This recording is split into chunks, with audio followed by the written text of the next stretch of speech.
Hello friends, வணக்கம் and welcome to South Indian Bites. இன்றைக்கி நம்ம பார்க்க போகிற ரெசிபி பன்னீர் டிக்கா. அதுக்கு தொட்டுக்கிறதுக்கு அருமையான பச்சை சட்னியும் எப்படி செய்கிறதுன்னு பார்க்க போகிறோம். வாங்க வீடியோக்கு போயிடலாம். முதல்ல ஒரு மிக்சிங் பவுலில் அரை கப் கெட்டியான தயிர். ஒருவேளை தயிர் தண்ணியாக இருந்துச்சுன்னா ஒரு மெலிசான துணியில் தயிரை ஊற்றி முடிச்சு போட்டு ஒரு 15 நிமிஷத்துக்கு வச்சுருங்க. கெட்டியான தயிர் கிடைச்சிரும். அரை டீஸ்பூன் மஞ்சள் தூள், அரை டீஸ்பூன் மல்லித்தூள், அரை டீஸ்பூன் சீரகத்தூள், அரை டீஸ்பூன் கரம் மசாலா, 2 டீஸ்பூன் தனி மிளகாய் தூள், 1/2 டீஸ்பூன் இஞ்சி பூண்டு விழுது,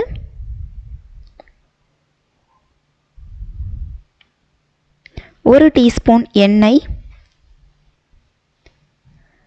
தேவையான அளவுக்கு உப்பு, அரை எலுமிச்சம்பழம் சாறு, 2 டேபிள் ஸ்பூன் கடலை மாவு.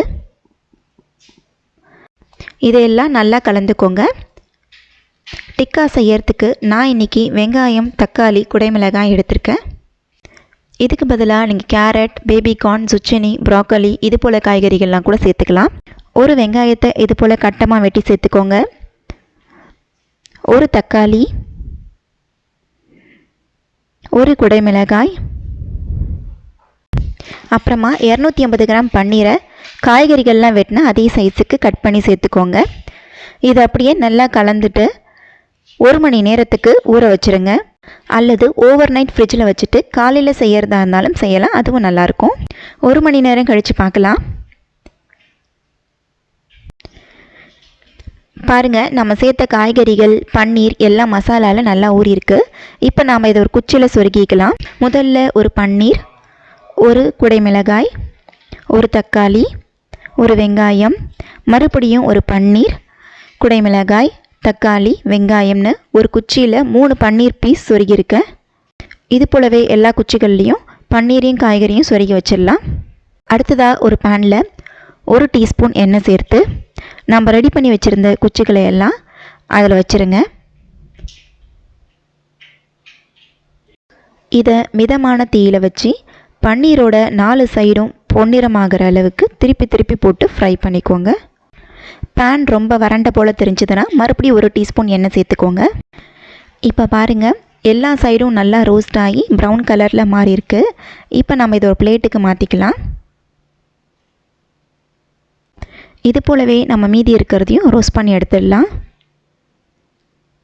அவ்வளோதான், நம்மளுடைய பன்னீர் டிக்கா ரொம்ப சூப்பராக ரெடி ஆயிடுச்சு. வாங்க 5 நிமிஷத்தில் இதுக்கு ஒரு சட்னியை ரெடி பண்ணிக்கலாம்.